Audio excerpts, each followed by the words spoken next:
آ گیا، آدھی دنیا کا بادشاہ اسے تشتری میں لاتا، دسترخوان پہ سجاتا ہے، کھانا اپنے ہاتھوں سے ٹھنڈا کرتا ہے۔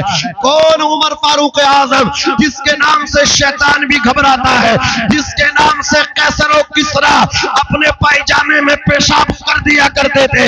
میرے نبی ارشاد فرماتے ہیں میرے بعد اگر کوئی نبی ہوتا میرا عمر ہوتا۔ یہ شان ہے عمر فاروق اعظم رضی اللہ تعالی عنہ کی۔ عزیزان ملت اسلامیہ، چھوٹے چھوٹے لقمے بنا رہے ہیں، چھوٹے چھوٹے نوالے بنا رہے ہیں، یتیم بچوں کو اپنے ہاتھوں سے کھلا رہے ہیں۔ اور لوگوں اپنی شادیوں میں، اپنے ولیموں میں یتیموں کو بلا لیا کرو، اپنی شادیوں میں غریبوں کو بلا لیا کرو، اس لیے کہ ہم لوگ بلاتے ہیں امیروں کو، ہم لوگ بلاتے ہیں نیتا لوگوں کو۔ اور لوگوں یاد رکھنا، جب جنازہ سجتا ہے، قبرستان جاتا ہے، قبر کھودنے والے نیتا نہیں ہوتے ہیں، یہی غریب ہوتے ہیں جن کی ہم دعوت نہیں کرتے ہیں، جنہیں اگنور کر دیا کرتے ہیں۔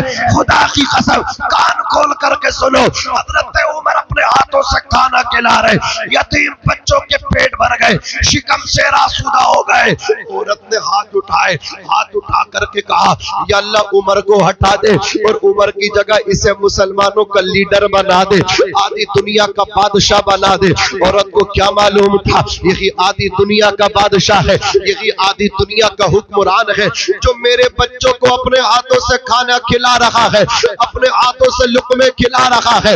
اللہ اکبر کبیرہ۔ اور چولہے کے اندر آگ بجھ رہی ہے تو پھونک مار مار کے اللہ اکبر کبیرہ آگ کو روشن کر رہا ہے، آدھی دنیا کا بادشاہ۔ عورت سے حضرت عمر نے کہا بہن اس کا مطلب تو عمر سے ناراض ہے۔ حضرت عمر سے اس عورت نے کہا تھا ہاں میں ناراض ہوں، اور میری ناراض ہونے کی وجہ یہ ہے کہ میرے شوہر کے انتقال کے بعد سسرال والوں نے ساتھ چھوڑ دیا، مائکے والوں نے ساتھ چھوڑ دیا، سب نے مجھے بھلا دیا، لیکن عمر کو تو یاد رکھنا چاہیے تھا، عمر کو تو ہمارا خیال کرنا چاہیے تھا۔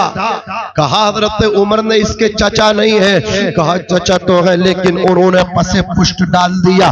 آج بھی یہ حقیقت ہے حضرات، جب باپ زندہ ہوتا ہے سارے رشتے متوجہ ہوتے ہیں، باپ ہوتا سب کہتے ہیں، سب پیار کرتے ہیں، اور جب باپ کا جنازہ رکھا ہوتا ہے لوگ دلاسے دیتے ہیں پریشان نہ ہونا، باپ کا پیار ہم تجھے دیں گے، لیکن جب باپ قبر میں دفن ہو جاتا ہے تو پھر لوگ بھولنا شروع کر دیتے ہیں، سگا چچا دھکے دے کر کے گھر سے نکالتا ہے۔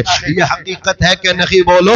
سگا تایا اللہ اکبر پہچاننے سے انکار کر دیتا ہے۔ یہ تو باپ کا جگر ہوتا ہے جو اپنے لیے نہیں جیتا، اپنے بچوں کے لیے جیتا ہے، جو خود بھوکا رہتا ہے لیکن اپنے بچوں کو کھلاتا ہے۔ عزیزان ملت اسلامیہ، جو دھوپ میں کماتا ہے، بارش میں کماتا ہے، سردی گرمی کو نہیں دیکھتا، اپنے بچوں کا مستقبل بنانے کے لیے راتوں دن دوڑتا رہتا ہے، محنت کدو کامش جدو جہد کرتا رہتا ہے۔ شاعر نے کہا تھا دھوپ کیسی بھی ہو سایہ نہیں کھونے دیتا، راہ کیسی بھی ہو بے بس نہیں ہونے دیتا، بیچ کے اپنا لہو چاہے وہ روٹی لائے، باپ اولاد کو بھوکا نہیں سونے دیتا۔ ایسی ماں باپ کے سائے کی نہ قدری نہ کر، دھوپ کاٹے گی بہت جب یہ شجر گر جائے گا، دھوپ کاٹے گی بہت جب یہ شجر گر جائے گا۔ ملت کے جوانوں اپنے ماں باپ کی خدمت یہ سوچ کر کے کر لیا کرو ایک دن آئے گا ہمارے بچے ہماری خدمت کریں گے، خدمت یہ سوچ کر بھی کرو والدین کی، اس زندگی میں تم کو بڑھاپا بھی آئے گا، اس زندگی میں تم کو بڑھاپا بھی آئے گا۔ ماں سب کو یاد رہتی ہے لیکن باپ کسی کو یاد نہیں رہتا۔ تم بھول جاتے ہو کہ اگر روٹی ماں بناتی ہے تو آٹے کا انتظام باپ کرتا ہے، کپڑے ماں پہناتی ہے تو کپڑوں کا انتظام باپ کرتا ہے۔ وہ کرتا کہ نہیں کرتا؟ جس نے کبھی سکون نہ پایا وہ باپ ہے، دن رات جس نے خود کو جلایا وہ باپ ہے، ماں نے کھلائی پیار سے بچوں کو روٹیاں، روٹیاں کما کے جو لایا وہ باپ ہے۔ نعرہ تکبیر، نعرہ رسالت، مسلک اعلی حضرت خطیب ہندوستان مولانا امتیاز برکاتی صاحب قبلہ، نعرہ تکبیر، نعرہ رسالت۔ آئے گا آپ کا. بس میں اپنی بات کو اب اختتام پذیر کی جانب لے کر کے جا رہا ہوں, ختم کر رہا ہوں, یوں کہہ لو. عزیزان ملت اسلامیہ, توجہ ہے آپ کی, ارے توجہ ہے. اگر ماں کپڑے پہناتی ہے تو باپ کپڑے لا کر کے دیتا ہے. جس نے کبھی سکون نہ پایا وہ باپ ہے. دن رات جس نے خود کو جلایا وہ باپ ہے. ماں نے کھلائی پیار سے بچوں کو روٹیاں, روٹیاں کما کے جو لایا وہ باپ ہے. حضرات گرامی آپ توجہ دیں, ماں کی حیثیت اگر چھتری کی طرح ہے تو باپ کی حیثیت چھت کی طرح ہے. بولو کس کی طرح ہے؟ چھت کی طرح ہے. چھت نہ ہو تو پتہ چلتا ہے. ابھی یہ جلسہ مدرسے میں ہوتا, یہ جلسہ کسی اللہ اکبر کبیرہ بند جگہ پہ ہوتا, نہ آندھی کا پتہ چلتا نہ بارش کے قطروں کا پتہ چلتا. ارے چلتا نہیں چلتا. کیوں چل رہا ہے پتہ, کیوں معلوم ہو رہا ہے؟ سر پہ چھت نہیں ہے, شامیانہ نہیں ہے. حضرات باپ جو ہوتا چھت کی طرح ہوتا ہے. ایک بوند بھی آپ باپ کے جانے کے بعد آپ کے سر پہ پڑے گی تو احساس ہوگا. حضرات آندھی جب آپ کے وجود سے ٹکرائے گی اور وجود کو ہلا کر کے رکھ دے گی, آپ کو احساس ہوگا کاش میرا باپ زندہ ہوتا. باپ اس سوکھے ہوئے درخت کی طرح ہوتا ہے, پھل نہ بھی دے لیکن اپنے نیچے بیٹھنے والوں کو سہارا دیتا ہے. بولو سہارا دیتا کہ نہیں دیتا؟ چھاؤ دیتا ہے, ٹھنڈ پہنچاتا ہے.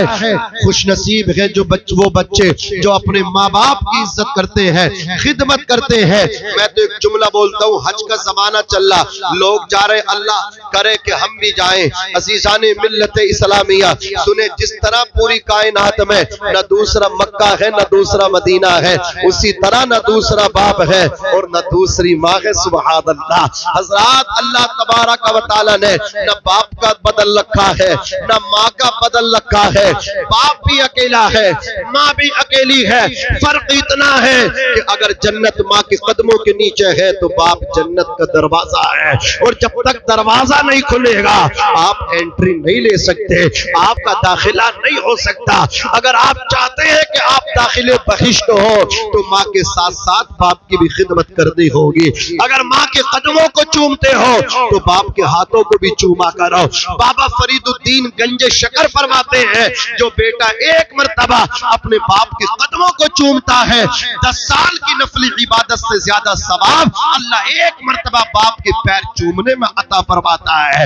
آپ نے کبھی غور کیا؟ غور کرنا. دیکھو جب ماں اٹھاتی ہے تو گود میں بٹھاتی ہے, بظاہر کہتی ہے جہاں تک کا میں دیکھ رہی ہوں وہاں تک کا تو دیکھ لے, لیکن وہیں پہ جب باپ بچے کو اٹھاتا ہے گود میں نہیں رکھتا, کاندھوں پہ بٹھاتا ہے, اور باپ کی شفقت و محبت یہ کہتی ہے لال جہاں تک کا میں بھی نہیں دیکھ رہا ہوں وہاں تک کا تو دیکھ لے. حضرات دنیا کے اندر ایک واحد ایسا رشتہ ہے جسے